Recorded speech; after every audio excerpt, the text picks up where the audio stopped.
رجب علی خیاط کہتے ہیں مسجد میں تھا بیٹھا ہوا طالب علم آیا داخل ہوا تو میں نے اسے داخل ہوتے ہی وہ گھر سے اپنی زوجہ سے تھوڑا لڑ بڑ کے آ رہا تھا. جیسے ہی اندر آیا تو انہوں نے کہا کہ کوئی فائدہ نہیں ہے ان درسوں کا ان ساری چیزوں کا. کیوں؟ کیونکہ تم گھر سے جس اخلاق کے ساتھ واپس آئے ہو یہ نمازیں بھی قبول نہیں ہونے والی ہیں. کیفیت ہے یہ ہماری ابھی سمجھ میں ہمیں نظر نہیں آتی ان کیفیتوں کا, ہمیں سمجھ میں نہیں آتا یہ کیفیتیں کیسی ہیں, یہ حالات ان کو نظر آتے ہیں. انہوں نے کہا جاؤ واپسی میں جا کے پھول لے جانا تاکہ چیزیں قبول ہو سکیں.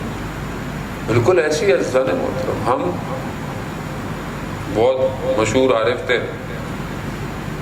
اور حرم حضرت معصومہ سلام اللہ علیہ کے اندر درود بھیجے محمد صلی اللہ حاج حسین دولابی ان کو کہتے تھے.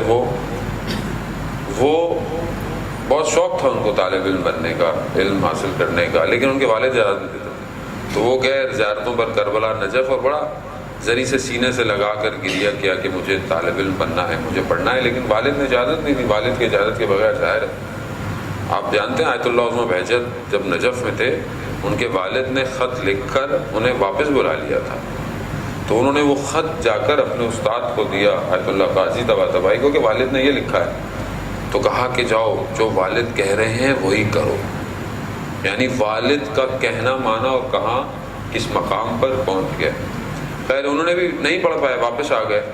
جب لوگ زیارتوں پہ آتے ہیں تو لوگ گھر میں آتے ہیں چائے دعوت پانی مبارکباد دینے, تو یہ چائے لے کر آ رہے تھے. وہ دولان کہتے ہیں ہمارے یہاں برآمدہ کہتے ہیں اس کو, کہتے ہیں اس میں لا رہے تھے. وہیں پروردگار نے سارے حجاب اٹھا دیے, وہ وہیں کھڑے ہو گئے. ہمارے استاد دعویٰ مینی کہتے ہیں کہ دیگر نیاز پہ طلبگی نہ دارت, یعنی اب اس کو کچھ پڑھنے کی ضرورت نہیں تھی, سب کھول دیا پروردگار نے. ان کے جملے ہیں. وہ یہ کہتے ہیں کہ جب تم اپنے گھر سے نکلو تو ناراضگی کی حالت میں مت نکلو. کیوں؟ کیونکہ تمہیں نہیں پتا آیا تم واپس بھی آؤ گے کہ نہیں. انسان ہوتا ہے نا غصے میں دھڑ دروازہ بند اور بن گیا, ذرا سی ناراض, کچھ بھی انسان ہے, انسان ہے, کیا کر سکتا دھڑ. وہ کہتے ہیں تمہیں نہیں پتا یہ جو تم کیفیت لے کے جا رہے ہو ناراضگی کی, نفرت کی, اس سے انسان ویسے بھی کتنے نقصان کر سکتا ہے بات, لیکن کیا گارنٹی ہے کہ واپس آؤ گے. تو اس لیے کہتے ہیں کہ خدا حافظ کر کے خوش اسلوبی کے ساتھ گھر سے باہر نکلا کرو. بچے بعض اوقات ہم بچوں کو بھی ناراض کر دیتے ہیں. بچے بہرحال اب ان کو ہم بچہ سے سمجھتے نہیں, ہم سمجھتے ہیں میٹرک پاس ہے شاید سمجھ نہیں رہا ہو, ہم تو اس کو ایسے ڈیل کر رہے ہوتے ہیں. بچہ ہے وہ حالانکہ کچھ چیز مانگ رہا ہے کبھی کرتا ہے. تو یہ وہ کہتے تھے کہ وہ حالانکہ بزرگ ہو کر اچھی خاص کہتے میں جب گھر سے نکلتا تھا میری زوجہ میرے جوتے صاف کرتی تھی اور وہ کہتی تھی حاجی آقا قربونت بیرم, یعنی میں آپ کے اوپر قربان جاؤں, میں آپ کے اوپر یہ جاؤں وہ جاؤں, یعنی اس محبت کے جملوں کے ساتھ گھر سے نکالتی تھی تاکہ رحمت الہی شامل حال رہے. اب یہ وہ چیزیں جو آج ہمارے معاشرے میں ہلکے ہلکے ناپید ہیں چیزیں.